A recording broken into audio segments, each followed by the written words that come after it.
A Genealogia da Moral, por Friedrich Nietzsche. Prólogo 1. Nós, homens do conhecimento, não nos conhecemos. De nós mesmos somos desconhecidos, e não sem motivo. Nunca nos procuramos. Como poderia acontecer que um dia nos encontrássemos? Com razão alguém disse: onde estiver teu tesouro, estará também teu coração.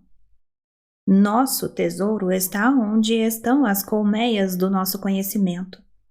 Estamos sempre a caminho delas, sendo por natureza criaturas aladas e coletoras do mel do espírito, tendo no coração apenas um propósito: levar algo para casa. Quanto ao mais da vida, as chamadas vivências, qual de nós pode levá-las a sério? Ou ter tempo para elas? Nas experiências presentes, receio, estamos sempre ausentes. Nelas não temos nosso coração. Para elas não temos ouvidos. Antes, como alguém divinamente disperso e imerso em si, a quem os sinos acabam de estrondear no ouvido às 12 batidas do meio-dia, e súbito acorda e se pergunta: o que foi que soou?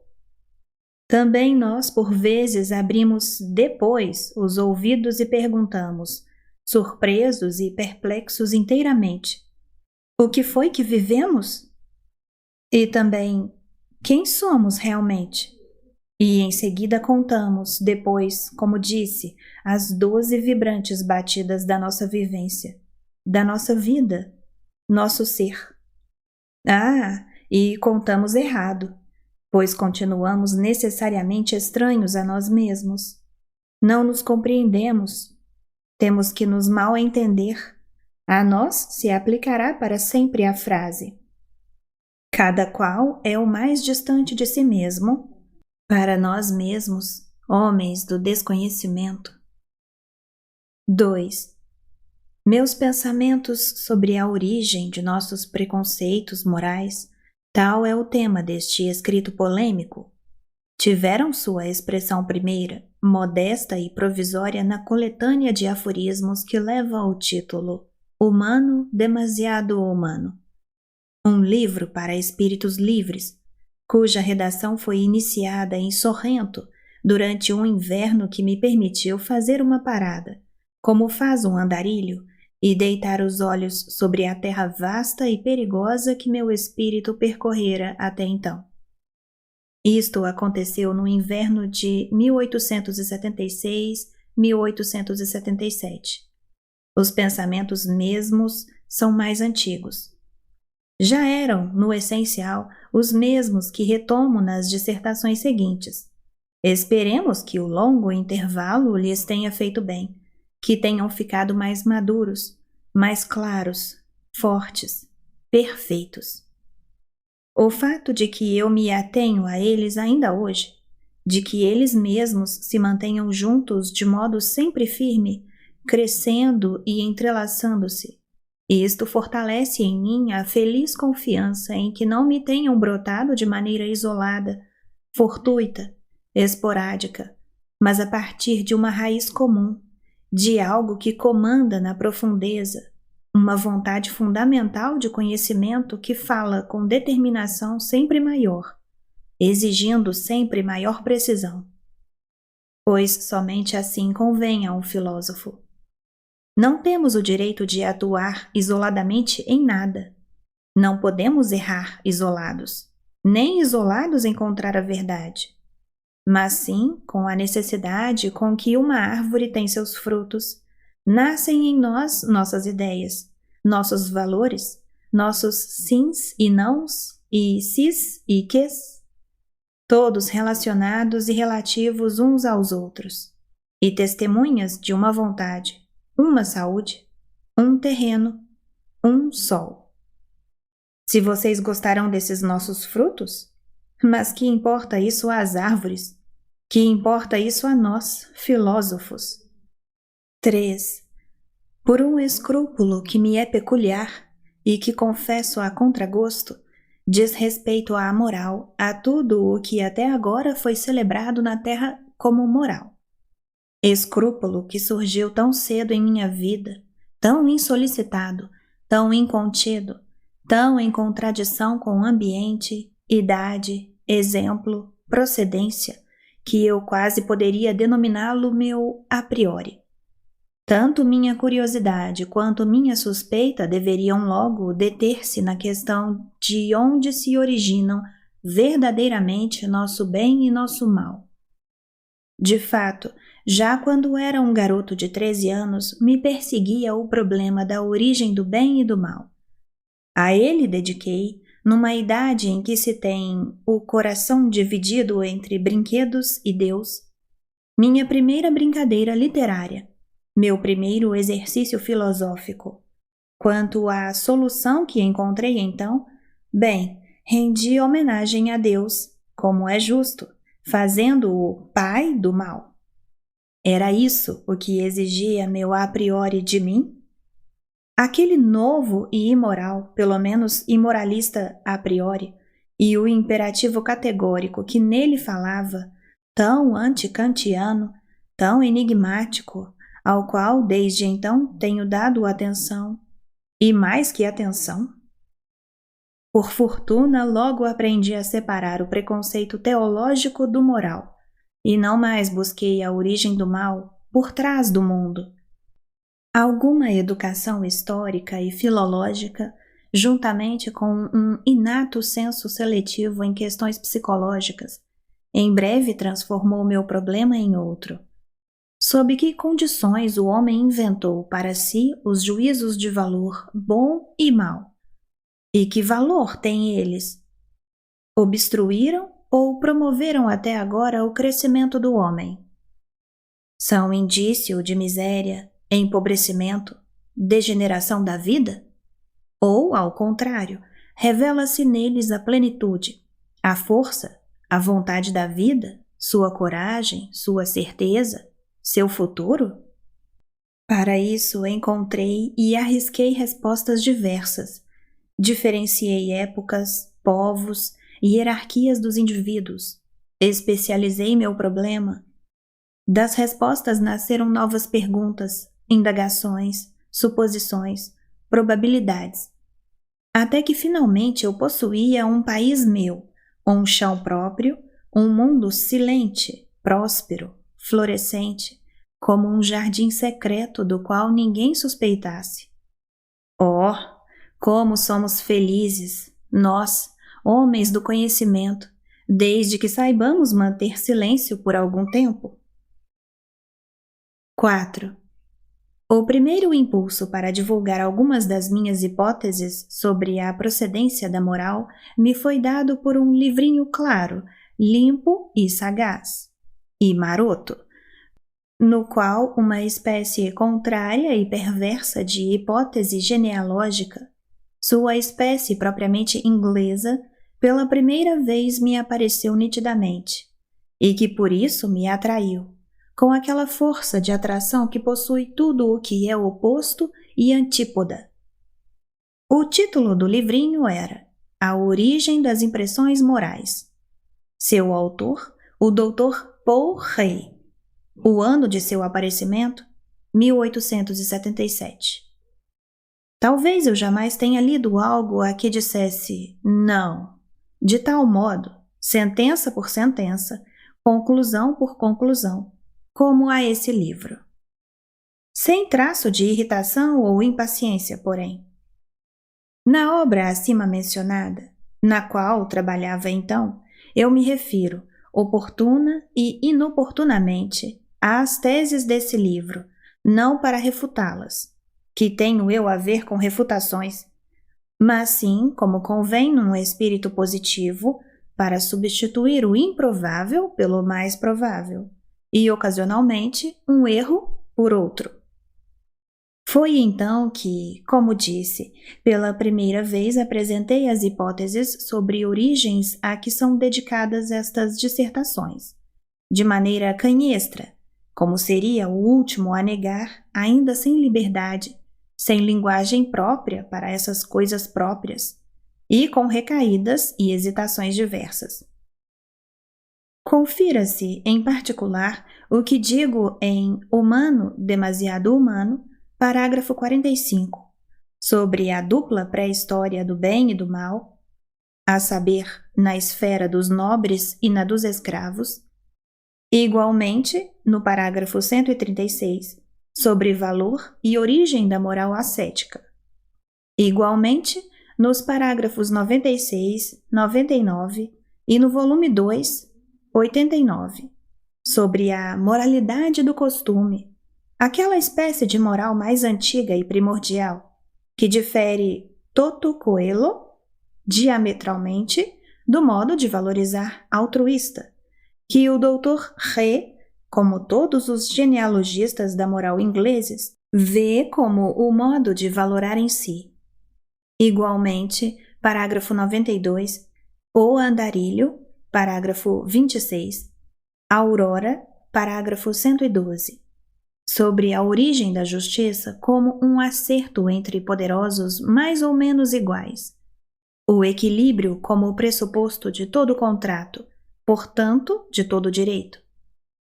Do mesmo modo, o andarilho, parágrafos 22, 33, sobre a origem do castigo, ao qual a finalidade de intimidação não é essencial nem primordial.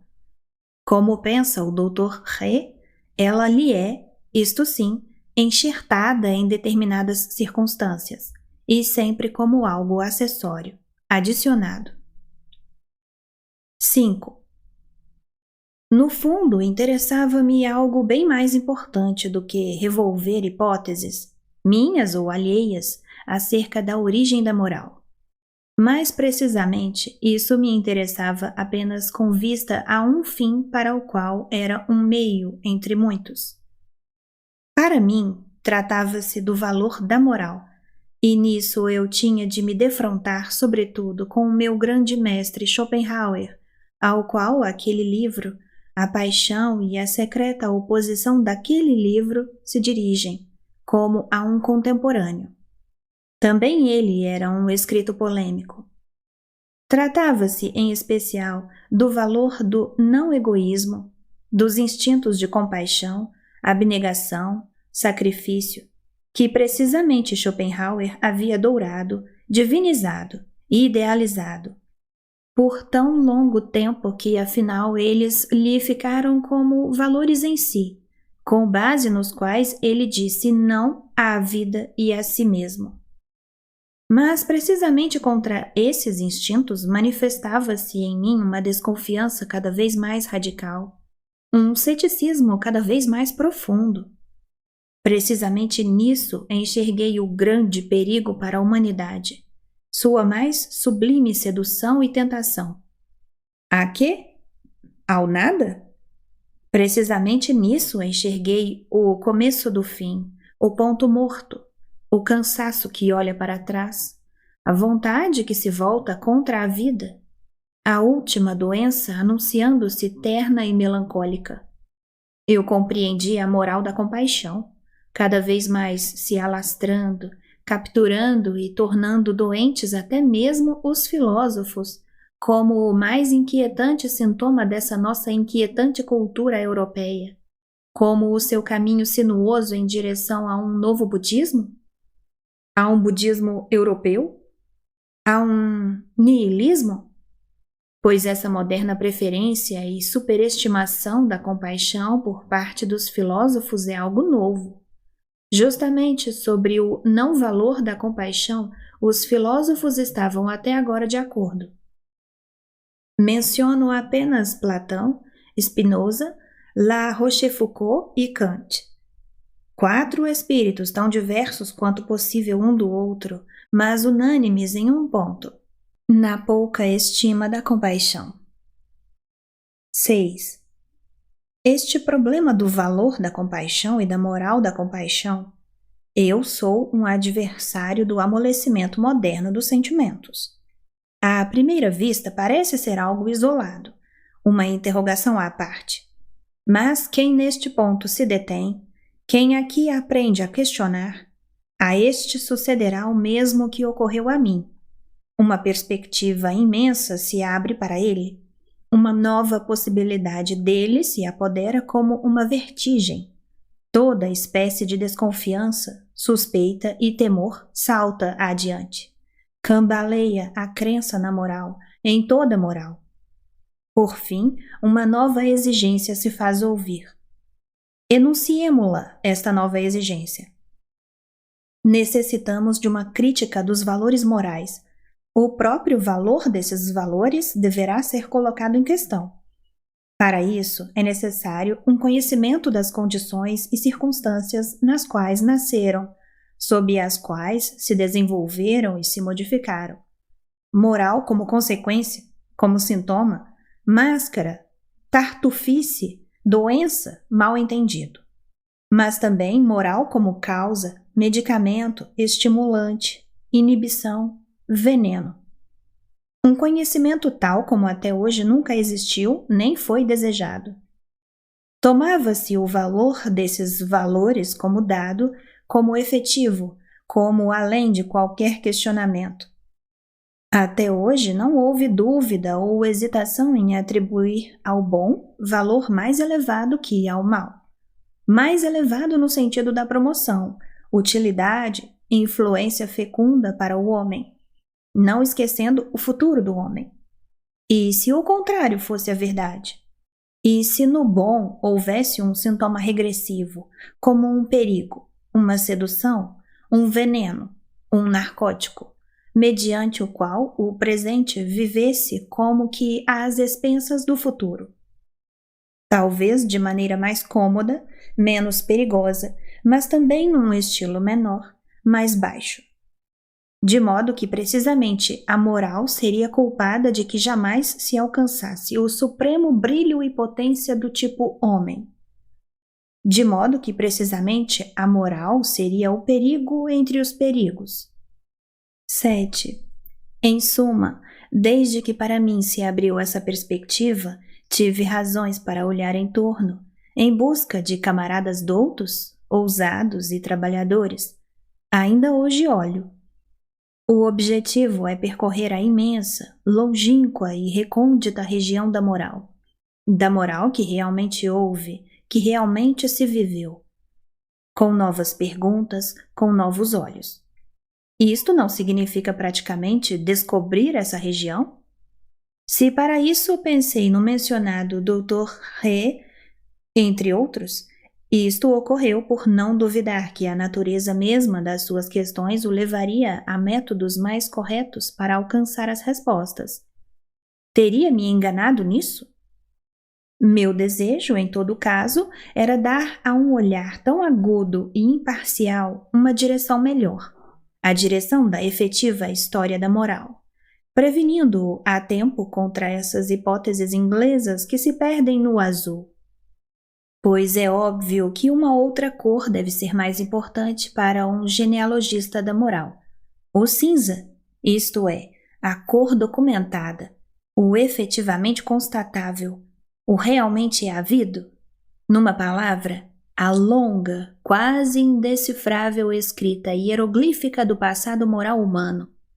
O Dr. He não sabia de sua existência, mas ele havia lido Darwin, e assim, em suas hipóteses, de maneira no mínimo divertida, a besta darwiniana e o moderníssimo, modesto fracote moral dão-se graciosamente as mãos, este com expressão de bondosa e refinada indolência no rosto, à qual se mistura inclusive um grão de pessimismo e de cansaço, como se não pagasse a pena levar todas essas coisas, os problemas da moral, tão a sério. A mim me parece, muito ao contrário, que não existem coisas que mais compensem serem levadas a sério. Sua recompensa está, por exemplo, em que talvez se possa um dia levá-las na brincadeira, na jovialidade. Pois a jovialidade, ou, para dizê-lo com a minha linguagem, a gaia ciência, é uma recompensa. Um pagamento por uma longa, valente, laboriosa e subterrânea seriedade. Uma tal que, admito, não é para todos. No dia, porém, em que com todo o coração dissermos Avante! Também a nossa velha moral é coisa de comédia. Teremos descoberto novas intrigas e possibilidades para o drama dionisíaco do destino da alma. E ele saberá utilizá-las. Disso podemos ter certeza. Ele, o grande, velho, eterno poeta comediógrafo da nossa existência. 8. Se este livro resultar incompreensível para alguém, ou dissonante aos seus ouvidos, a culpa, quero crer, não será necessariamente minha. Ele é bastante claro, supondo-se, e eu suponho, que se tenha lido minhas obras anteriores, com alguma aplicação na leitura, elas realmente não são fáceis. No que toca ao meu Zaratustra, por exemplo, não pode se gabar de conhecê-lo quem já não tenha sido profundamente ferido e profundamente encantado por cada palavra sua. Só então poderá fruir o privilégio de participar, reverentemente, do elemento alciônico do qual se originou aquela obra, da sua luminosa claridade, distância, amplidão e certeza. Em outros casos, a forma aforística traz dificuldade. Isto porque atualmente não lhe é dada suficiente importância. Bem cunhado e moldado, um aforismo não foi ainda decifrado, ao ser apenas lido. Deve ter início, então, a sua interpretação, para a qual se requer uma arte da interpretação. Na terceira dissertação deste livro, ofereço um exemplo do que aqui denomino interpretação. A dissertação é precedida por um aforismo, do qual ela constitui o comentário. É certo que, a praticar desse modo a leitura como arte, faz-se preciso algo que precisamente em nossos dias está bem esquecido e que exigirá tempo até que minhas obras sejam legíveis, para o qual é imprescindível ser quase uma vaca e não um homem moderno. O ruminar. Primeira dissertação. Bom e mal. Bom e ruim. 1. Esses psicólogos ingleses, aos quais até agora devemos as únicas tentativas de reconstituir a gênese da moral, em si mesmos eles representam um enigma nada pequeno.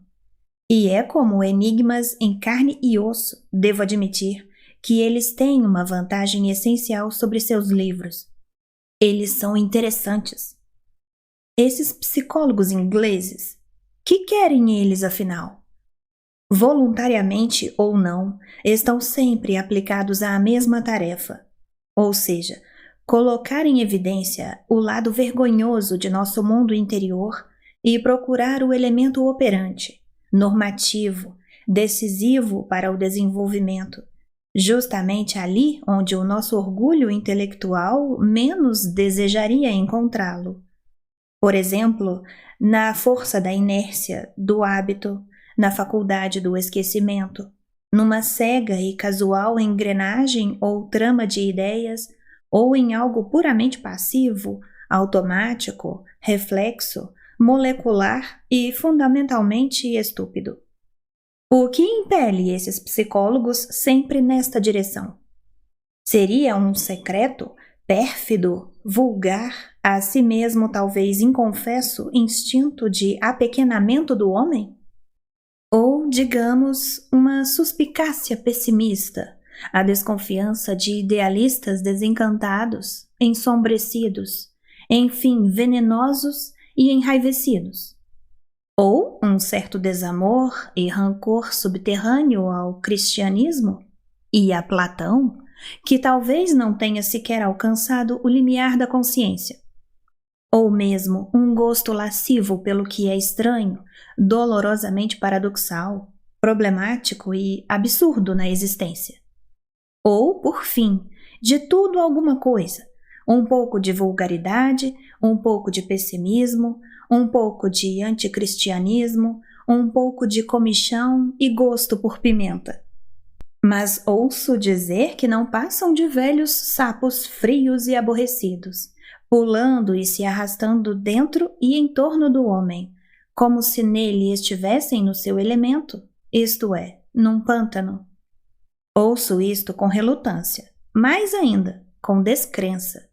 E se nos é permitido desejar, quando não podemos saber, então desejo de coração que se dê precisamente o oposto. Que esses pesquisadores e microscopistas da alma sejam, na verdade, criaturas valentes, magnânimas e orgulhosas, que saibam manter em xeque seu coração e sua dor, e que se tenham cultivado a ponto de sacrificar qualquer desejo à verdade, a toda verdade, até mesmo à verdade chã, acre, feia, repulsiva, amoral, a cristã, porque existem tais verdades. 2. Todo o respeito, portanto, aos bons espíritos que acaso habitem esses historiadores da moral. Mas, infelizmente, é certo que lhes falta o próprio espírito histórico, que foram abandonados precisamente pelos bons espíritos da história. Todos eles pensam, como é velho costume entre filósofos, de maneira essencialmente ahistórica. Quanto a isso, não há dúvida. O caráter tosco da sua genealogia da moral se evidencia já no início, quando se trata de investigar a origem do conceito e do juízo bom. Originalmente, assim eles decretam, as ações não egoístas foram louvadas e consideradas boas por aqueles aos quais eram feitas, aqueles aos quais eram úteis.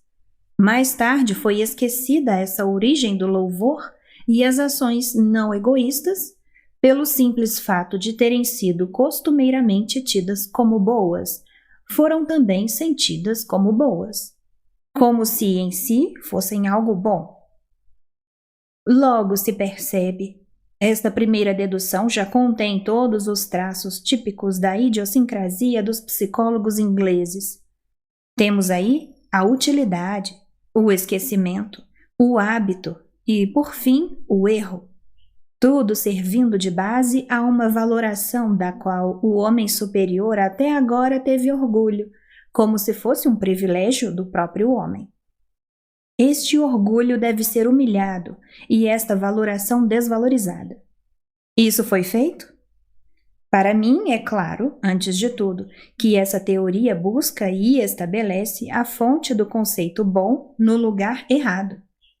O juízo bom não provém daqueles aos quais se fez o bem.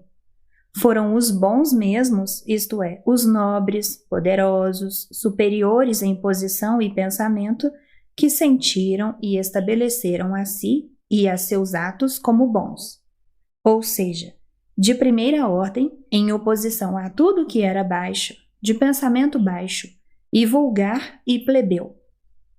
Desse pathos da distância é que eles tomaram para si o direito de criar valores, cunhar nomes para os valores. Que lhes importava a utilidade? Esse ponto de vista da utilidade é o mais estranho e inadequado, em vista de tal ardente manancial de juízos de valor supremos, estabelecedores e definidores de hierarquias. Aí o sentimento alcançou bem o oposto daquele baixo grau de calor que toda prudência calculadora, todo cálculo de utilidade pressupõe. E não por uma vez, não por uma hora de exceção, mas permanentemente. O pathos da nobreza e da distância, como já disse, o duradouro, dominante sentimento global de uma elevada estirpe senhorial, em sua relação com uma estirpe baixa, com um sob, eis a origem da oposição bom e ruim. O direito senhorial de dar nomes vai tão longe que nos permitiríamos conceber a própria origem da linguagem como expressão de poder dos senhores. Eles dizem, isto é isto. Marcam cada coisa e acontecimento com um som, como que apropriando-se assim das coisas. Devido a essa providência, já em princípio a palavra bom não é ligada necessariamente a ações não egoístas, como que era a superstição daqueles genealogistas da moral. É somente com um declínio dos juízos de valor aristocráticos que essa oposição egoísta e não egoísta se impõe mais e mais à consciência humana. É para utilizar minha linguagem, o instinto de rebanho, que com ela toma finalmente a palavra e as palavras. E mesmo então demora muito, até que esse instinto se torne senhor de maneira tal que a valoração moral fique presa e imobilizada nessa oposição. Como ocorre, por exemplo, na Europa de hoje. Nela, o preconceito que vê equivalência entre moral, não egoísta e désintéressé já predomina com a violência de uma ideia fixa ou doença do cérebro. 3. Mas, em segundo lugar, não considerando o fato de que essa hipótese sobre a origem do juízo de valor bom é historicamente insustentável, em si mesma ela sofre de um contrassenso psicológico. A utilidade da ação não egoísta seria a causa da sua aprovação, e esta causa teria sido esquecida. Como é possível tal esquecimento? A utilidade dessas ações teria deixado de existir? Ao contrário, essa utilidade foi experiência cotidiana em todas as épocas, portanto, algo continuamente enfatizado. Logo, em vez de desaparecer da consciência, em vez de tornar-se olvidável, deveria firmar-se na consciência com nitidez sempre maior.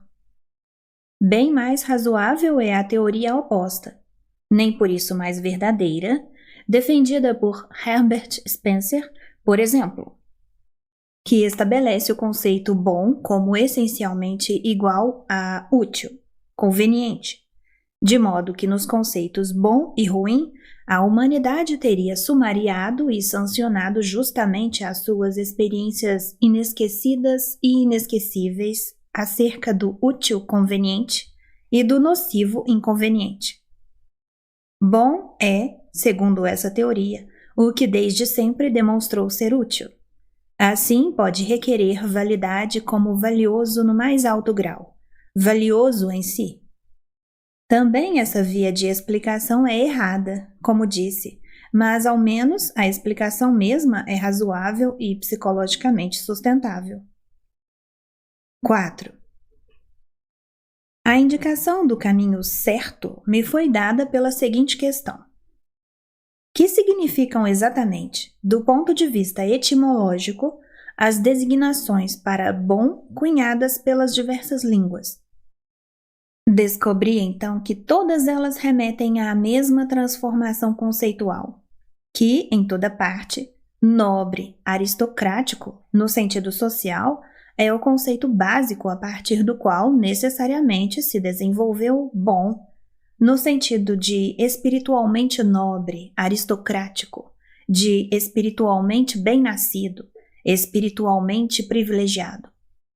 Um desenvolvimento que sempre corre paralelo àquele outro que faz plebeu, comum, baixo, transmutar-se finalmente em ruim.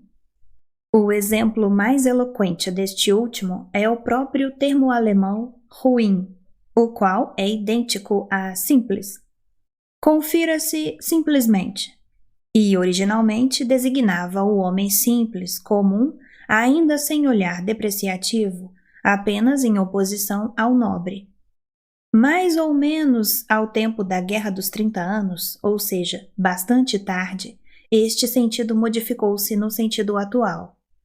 Esta me parece uma percepção essencial no que toca a uma genealogia da moral. Que tenha surgido tão tarde deve-se ao efeito inibidor que, no mundo moderno, exerce o preconceito democrático, no tocante a qualquer questão relativa às origens. E isso até mesmo no aparentemente tão objetivo campo da ciência natural e da fisiologia, no que me limitarei a esta alusão. Mas o dano que esse preconceito, exacerbado até o ódio, pode ocasionar acima de tudo para a moral e o estudo da história, mostra-se no famigerado caso de Buckle, em que o plebeísmo do espírito moderno, de ascendência inglesa, irrompeu uma vez mais no seu solo natal, impetuoso como um vulcão de lama e com aquela eloquência excessiva, rumorosa, vulgar, com a qual sempre falaram os vulcões. 5.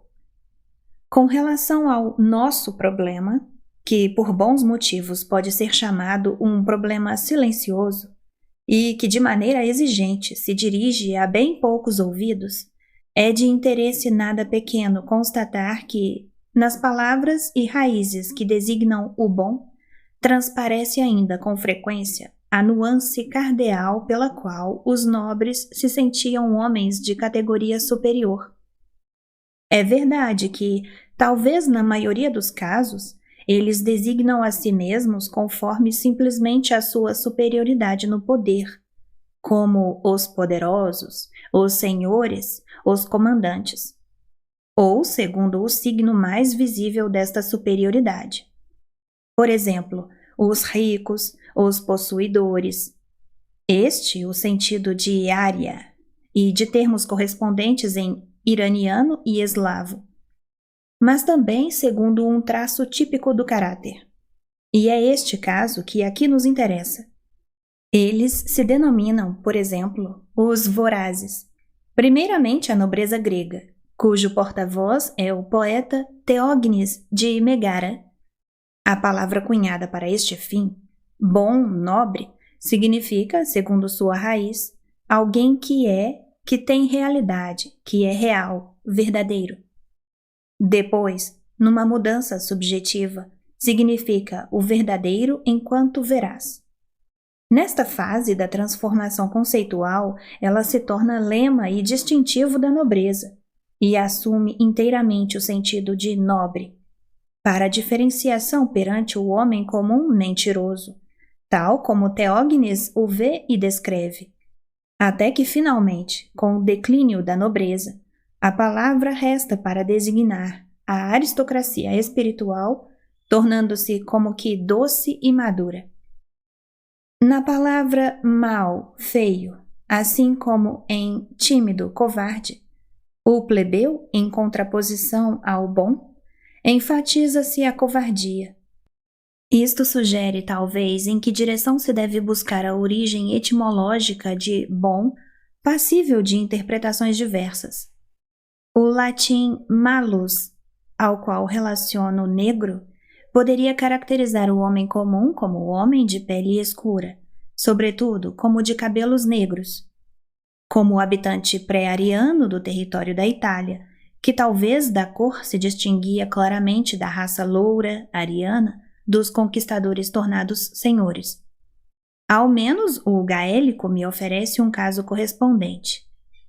Fim, por exemplo, no nome Fingal, o termo distintivo da nobreza, por fim do homem bom, nobre, puro, originalmente o homem louro, em contraposição aos nativos de pele escura e cabelos negros. Os celtas, diga-se de passagem, eram sem dúvida uma raça loura. Comete-se um erro associando aquelas faixas de uma população de cabelos escuros essencialmente que se fazem visíveis nos mais cuidadosos mapas etnográficos da Alemanha a alguma origem ou mistura sanguínea céltica, como ainda faz Virchow. Nesses lugares aparece a população pré-ariana da Alemanha. O mesmo é válido praticamente para toda a Europa. No essencial, a raça submetida terminou por reaver a preponderância na cor, na forma curta do crânio, talvez até mesmo nos instintos sociais e intelectuais. Quem nos garante que a moderna democracia, o ainda mais moderno anarquismo e, sobretudo, essa inclinação pela comune, pela mais primitiva forma social, que é hoje comum a todos os socialistas da Europa, não signifique principalmente um gigantesco atavismo, e que a raça de conquistadores e senhores, a dos arianos, não esteja sucumbindo também fisiologicamente. Acredito poder interpretar o latim bonus como o guerreiro, desde que esteja certo ao derivar bônus de um mais antigo duonus. Compare-se bellum, duellum, duenlum, no qual me parece conservado o duonus. Bônus, portanto, como homem da disputa, da dissensão do como o guerreiro. Percebe-se o que na Roma antiga constituía a bondade de um homem. Mesmo o nosso alemão bom não significaria o divino, o homem de linhagem divina? E não seria idêntico ao nome do povo, originalmente da nobreza, os godos? Os motivos para esta suposição não cabem aqui. 6. Dessa regra, a de que o conceito denotador de preeminência política sempre resulta em um conceito de preeminência espiritual, não constitui ainda exceção, embora dê ensejo a exceções. O fato de a casta mais elevada ser simultaneamente a casta sacerdotal e, portanto, preferir, para sua designação geral, um predicado que lembre sua função sacerdotal. É então, por exemplo, que puro e impuro se contrapõem pela primeira vez como distinção de estamentos. Aí também se desenvolvem depois bom e ruim num sentido não mais estamental. De resto, cautela para não tomar de antemão os conceitos puro e impuro de maneira demasiado ampla ou demasiado rigorosa, ou mesmo simbólica.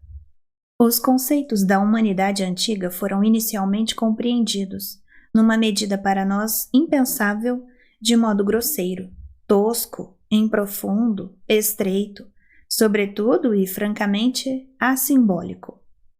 O puro é, desde o princípio, apenas um homem que se lava, que se proíbe certos alimentos que causam doenças de pele, que não dorme com as mulheres sujas do povo baixo, que tem horror a sangue, e não mais, pouco mais que isso. Por outro lado, a natureza de uma aristocracia sacerdotal esclarece por que precisamente aí as antíteses de valores puderam bem cedo interiorizar-se e tornar-se mais intensas. De fato, através delas abriram-se finalmente, entre os homens, abismos tais que mesmo um Aquiles do livre pensar hesitaria em transpor. Já de início existe algo malsão nessas aristocracias sacerdotais e nos hábitos que nelas vigoram. Hábitos hostis à ação, em parte meditabundos, em parte explosivos sentimentalmente, cujas sequelas parecem ser a debilidade intestinal e a neurastenia quase que fatalmente inerentes aos sacerdotes de todos os tempos. Mas o que foi por eles mesmos inventado como remédio para essa debilidade, não é preciso dizer que afinal demonstrou ser 1000 vezes mais perigoso, em seus efeitos ulteriores, do que a doença de que deveria curar. A própria humanidade sofre ainda os efeitos dessas veleidades de cura sacerdotais.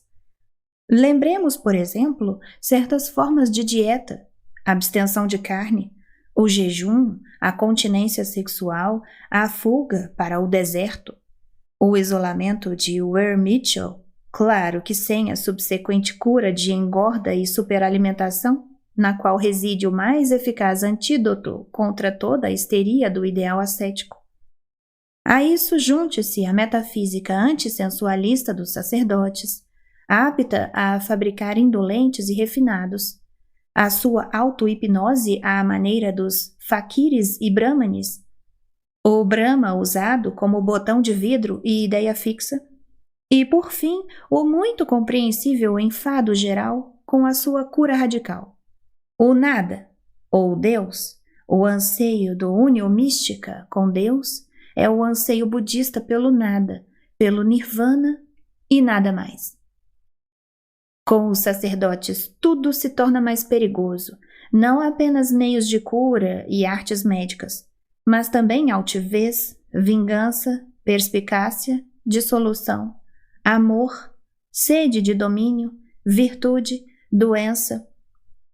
Mas com alguma equidade se acrescentaria que somente no âmbito dessa forma essencialmente perigosa de existência humana, a sacerdotal, é que o homem se tornou um animal interessante.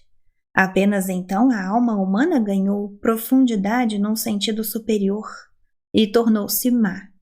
E estas são as duas formas fundamentais da superioridade até agora tida pelo homem sobre as outras bestas. 7.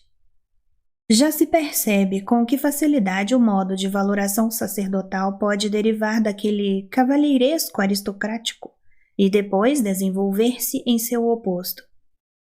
Em especial, isso ocorre quando a casta dos sacerdotes e a dos guerreiros se confrontam ciumentamente e não entram em acordo quanto às suas estimativas. Os juízos de valor cavalheiresco aristocráticos têm como pressuposto uma constituição física poderosa, uma saúde florescente, rica, até mesmo transbordante, juntamente com aquilo que serve à sua conservação: guerra, aventura, caça, dança, torneios e tudo o que envolve uma atividade robusta, livre, contente. O modo de valoração nobre sacerdotal, já o vimos, tem outros pressupostos. Para ele, a guerra é mau negócio. Os sacerdotes são, como sabemos, os mais terríveis inimigos. Por quê? Porque são os mais impotentes. Na sua impotência, o ódio toma proporções monstruosas e sinistras, torna-se a coisa mais espiritual e venenosa. Na história universal, os grandes odiadores sempre foram sacerdotes. Também os mais ricos de espírito, comparado ao espírito da vingança sacerdotal, todo o espírito restante empalidece. A história humana seria uma tolice, sem o espírito que os impotentes lhe trouxeram. Tomemos logo o exemplo maior. Nada do que na terra se fez contra os nobres, os poderosos, os senhores, os donos do poder, é remotamente comparável ao que os judeus contra eles fizeram. Os judeus, aquele povo de sacerdotes que soube desforrar-se de seus inimigos e conquistadores apenas através de uma radical tresvaloração dos valores deles, ou seja, por um ato da mais espiritual vingança. Assim convinha a um povo sacerdotal, o povo da mais estranhada sede de vingança sacerdotal. Foram os judeus que, com apavorante coerência, ousaram inverter a equação de valores aristocrática. Bom é igual a nobre, que é igual a poderoso, que é igual a belo, feliz, caro aos deuses. E com unhas e dentes, os dentes do ódio mais fundo, o ódio impotente, se apegaram a esta inversão, a saber, os miseráveis somente são os bons. Apenas os pobres, impotentes, baixos são bons. Os sofredores, necessitados, feios, doentes são os únicos beatos, os únicos abençoados, unicamente para eles há a bem-aventurança. Mas vocês, nobres e poderosos, vocês serão por toda a eternidade os maus, os cruéis, os lascivos, os insaciáveis, os ímpios. Serão também eternamente os desventurados, malditos e danados. Sabe-se quem colheu a herança dessa tresvaloração judaica. A propósito da tremenda, desmesuradamente fatídica iniciativa que ofereceram os judeus, com essa mais radical das declarações de guerra, recordo a conclusão a que cheguei num outro momento, além do bem e do mal, parágrafo 195, de que com os judeus principia a revolta dos escravos na moral. Aquela rebelião que tem atrás de si 2000 anos de história, e que hoje perdemos de vista, porque foi vitoriosa. 8. Mas vocês não compreendem? Não têm olhos para algo que necessitou 2000 anos para alcançar a vitória? Não é de admirar. Tudo o que é longo é difícil de ver inteiro. Mas isto é o que aconteceu. Do tronco daquela árvore da vingança e do ódio judeu, o mais profundo e sublime, o ódio criador de ideias e recriador de valores, como jamais existiu sobre a terra, dele brotou algo igualmente incomparável. Um novo amor, o mais profundo e sublime de todos os tipos de amor. E de que outro tronco poderia ele ter brotado? Mas não se pense que tenha surgido como a negação daquela avidez de vingança, como a antítese do ódio judeu. Não, o contrário é a verdade. O amor brotou dele como sua coroa, triunfante, estendendo-se sempre mais na mais pura claridade e plenitude solar. Uma coroa que no reino da luz e das alturas buscava as mesmas metas daquele ódio, vitória, espólio, sedução, com o mesmo impulso com que as raízes daquele ódio mergulhavam, sempre mais profundas e ávidas, em tudo que possuía profundidade e era mau. Esse Jesus de Nazaré, evangelho vivo do amor, esse Redentor portador da vitória e da bem-aventurança aos pobres, aos doentes e aos pecadores. Não era ele a sedução em sua forma mais inquietante e irresistível, a sedução e a via sinuosa para justamente aqueles valores judeus e inovações judaicas do ideal? Não teria Israel alcançado, por via desse Redentor, desse aparente antagonista e desintegrador de Israel, a derradeira meta da sua sublime ânsia de vingança? Não seria próprio da ciência oculta de uma realmente grande política da vingança, de uma vingança longividente, subterrânea, de passos lentos e premeditados, o fato de que Israel mesmo tivesse de negar e pregar na cruz o autêntico instrumento de sua vingança ante o mundo inteiro como um inimigo mortal, para que o mundo inteiro, ou seja, todos os adversários de Israel, pudesse despreocupadamente morder tal isca? E porventura seria possível, usando-se todo o refinamento do espírito, conceber uma isca mais perigosa? Algo que em força atrativa, inebriante, estonteante, corruptora, igualasse aquele símbolo da cruz sagrada, aquele aterrador paradoxo de um Deus na cruz, aquele mistério de uma inimaginável, última, extrema crueldade e autocrucificação de Deus para a salvação do homem? Certo é, quando menos, que sub hoc signo, sob este signo, com sua vingança e sua transvaloração dos valores, Israel até agora sempre triunfou sobre todos os outros ideais, sobre todos os ideais mais nobres. 9. Mas que quer ainda você com ideais mais nobres? Sujeitemo-nos aos fatos. O povo venceu, ou os escravos, ou a plebe, ou o rebanho, ou como quiser chamá-lo. Se isto aconteceu graças aos judeus, muito bem. Jamais um povo teve missão maior na história universal. Os senhores foram abolidos. A moral do homem comum venceu.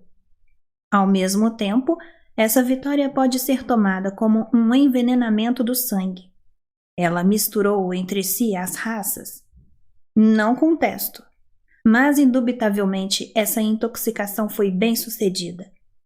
A redenção do gênero humano, do jugo dos senhores, está bem encaminhada. Tudo se judaiza, cristianiza, plebeiza visivelmente. Que importam as palavras? A marcha desse envenenamento através do corpo inteiro da humanidade parece irresistível. Sua cadência e seu passo podem inclusive ser mais lentos doravante, mais refinados, cautelosos, inaudíveis. Há tempo bastante. Ainda possui a Igreja, a este propósito, uma tarefa necessária a cumprir, um direito à existência? Pergunta-se: estaria ela moderando e obstruindo essa marcha, em vez de acelerá-la? Ora, esta bem poderia ser sua utilidade. Sem dúvida, ela é, afinal, algo grosseiro e rústico, que repugna a uma inteligência mais delicada, a um gosto propriamente moderno. Não deveria, ao menos, refinar-se um pouco? Atualmente, ela afasta mais do que seduz. Qual de nós seria livre pensador se não houvesse a Igreja? A Igreja é que nos repugna, não o seu veneno. Não considerando a Igreja, também nós amamos o veneno. Este, o epílogo de um livre pensador à minha fala, um animal honesto, como bem notamos, além disso, um democrata. Até então me havia escutado e não resistiu ao me ver calar, pois neste ponto tenho muito o que calar. 10. A rebelião escrava na moral começa quando o próprio ressentimento se torna criador e gera valores. O ressentimento dos seres aos quais é negada a verdadeira reação, a dos atos, e que apenas por uma vingança imaginária obtém reparação. Enquanto toda moral nobre nasce de um triunfante sim a si mesma, já de início a moral escrava diz não a um fora, um outro, um não eu. E este não é seu ato criador. Esta inversão do olhar que estabelece valores, este necessário dirigir-se para fora, em vez de voltar-se para si, é algo próprio do ressentimento. A moral escrava sempre requer, para nascer, um mundo oposto e exterior, para poder agir em absoluto. Sua ação é, no fundo, reação. O contrário sucede no modo de valoração nobre. Ele age e cresce espontaneamente, busca seu oposto apenas para dizer sim a si mesmo com ainda maior júbilo e gratidão. Seu conceito negativo, o baixo, comum, ruim, é apenas uma imagem de contraste, pálida e posterior em relação ao conceito básico, positivo, inteiramente perspassado de vida e paixão. Nós, os nobres, nós, os bons, os belos, os felizes. Quando o modo de valoração nobre se equivoca e peca contra a realidade, isso ocorre com relação à esfera que não lhe é familiar, que ele inclusive se recusa bruscamente a conhecer.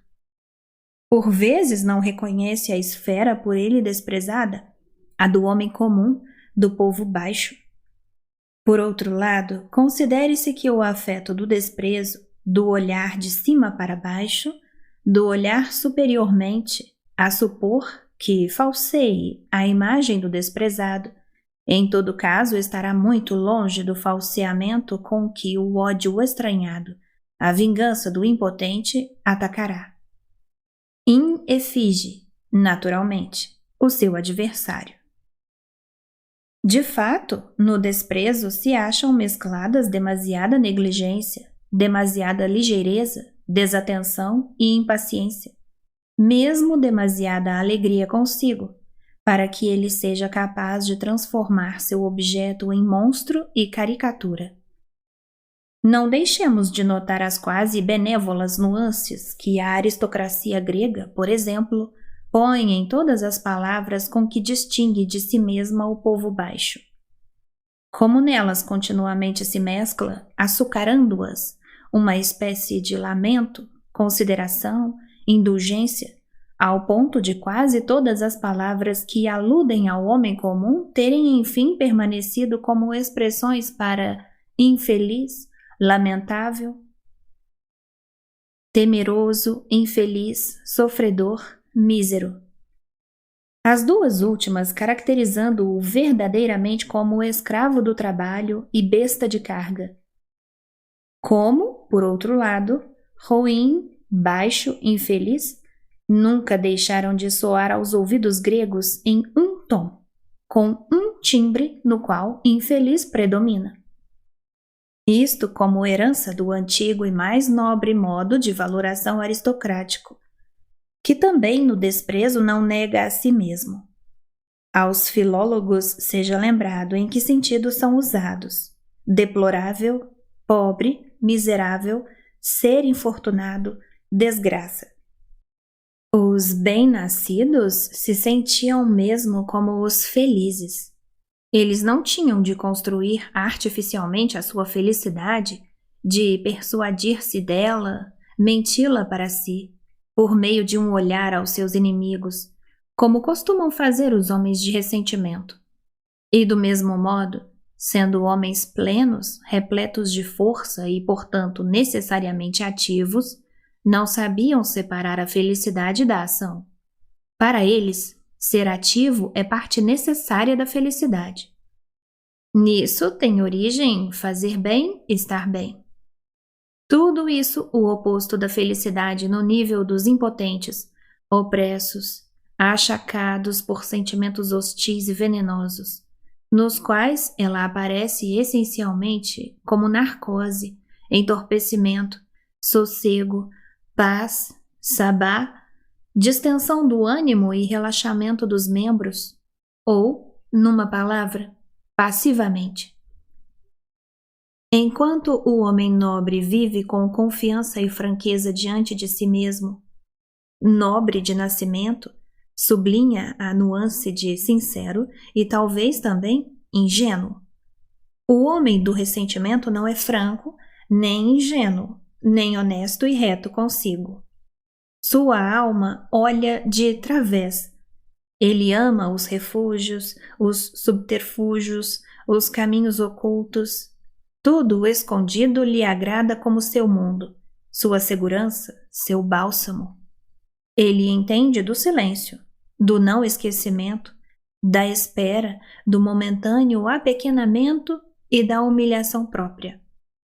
Uma raça de tais homens do ressentimento resultará necessariamente mais inteligente que qualquer raça nobre e venerará a inteligência numa medida muito maior, a saber, como uma condição de existência de primeira ordem, enquanto para os homens nobres ela facilmente adquire um gosto sutil de luxo e refinamento, pois neles ela está longe de ser tão essencial quanto a completa certeza do funcionamento dos instintos reguladores inconscientes, ou mesmo uma certa imprudência, como a valente precipitação, seja ao perigo, seja ao inimigo, ou aquela exaltada impulsividade na cólera, no amor, na veneração, gratidão, vingança, na qual se tem reconhecido os homens nobres de todos os tempos. Mesmo o ressentimento do homem nobre, quando nele aparece, se consome e se exaure numa reação imediata, por isso não envenena. Por outro lado, nem sequer aparece em inúmeros casos em que é inevitável nos impotentes e fracos. Não conseguir levar a sério por muito tempo seus inimigos, suas desventuras, seus malfeitos, inclusive. Eis o indício de naturezas fortes e plenas, em que há um excesso de força plástica, modeladora, regeneradora, propiciadora do esquecimento.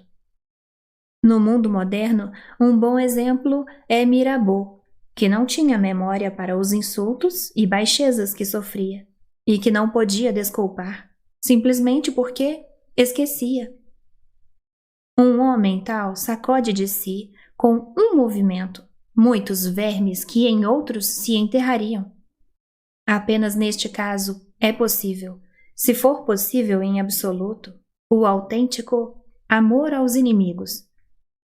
Quanta reverência aos inimigos não tem um homem nobre, e tal reverência é já uma ponte para o amor. Ele reclama para si seu inimigo como uma distinção. Ele não suporta inimigo que não aquele no qual nada existe a desprezar e muito a venerar. Em contrapartida, imaginemos o inimigo tal como o concebe o homem do ressentimento. E precisamente nisso está seu feito, sua criação. Ele concebeu o inimigo mau, o mal, e isto como conceito básico, a partir do qual também elabora, como imagem equivalente, um bom, ele mesmo. Tá gostando da leitura? Para continuar ouvindo, envie um e-mail para carlafloresf7@gmail.com. Até lá!